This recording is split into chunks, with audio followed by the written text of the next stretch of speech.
right, so I just ended my Google Hangout where we did a live unveiling of the new Ninja H2. So I just wanted to summarize all the details on the motorcycle. Now, I apologize, there is a lot of information that we do not have at this point. The Kawasaki has not released officially at this point, but this is what we do know.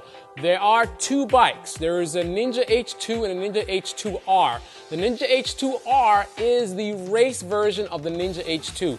The Ninja H2R has about 300 horsepower, but that's pending putting it on a dyno to actually know what the real horsepower is. But let's put it in the territory of 300 horsepower.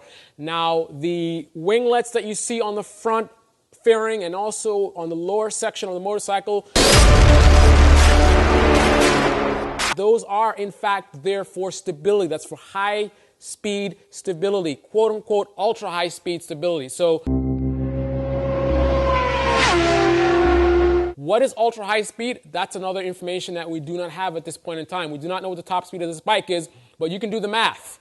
This bike is 300 horsepower via a supercharged engine and a lot of carbon fiber, so the weight is not going to be that high. I wish I could tell you the weight, but they didn't tell us the weight. The weight's not going to be that high on a motorcycle. So 300 horsepower, the weight is not that high, you're going to be going pretty fast. Now, the development of those winglets, it's actually a joint project. This entire bike was a joint project. Now, Kawasaki has a lot of divisions. They have an aerospace division. They have a division that deals with turbines. And together, they combine their efforts to design this bike, to design those winglets and the aerodynamics that are involved in that, to design the supercharger, they have the turbine guys. So all this stuff is a joint effort of all these Kawasaki companies. That's why you're seeing all those videos. All the videos, they were kind of piecing together a puzzle, and that puzzle is, the final piece is the H2 and the H2R. So all that stuff they were showing you, it all had definite meaning to what you're seeing now. Beyond that, we know it's a trellis frame.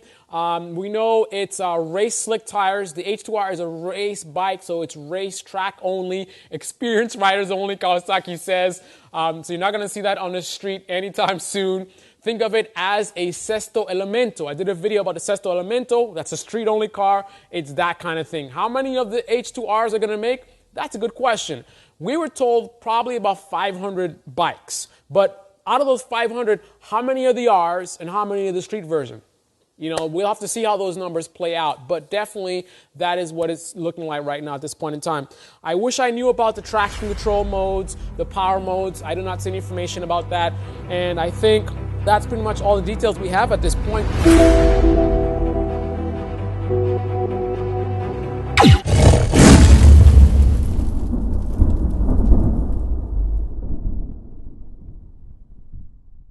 It's very interesting. I feel like these brakes are as good or similar in performance to the brakes on the Daytona 675R. The 1199 Superleggera.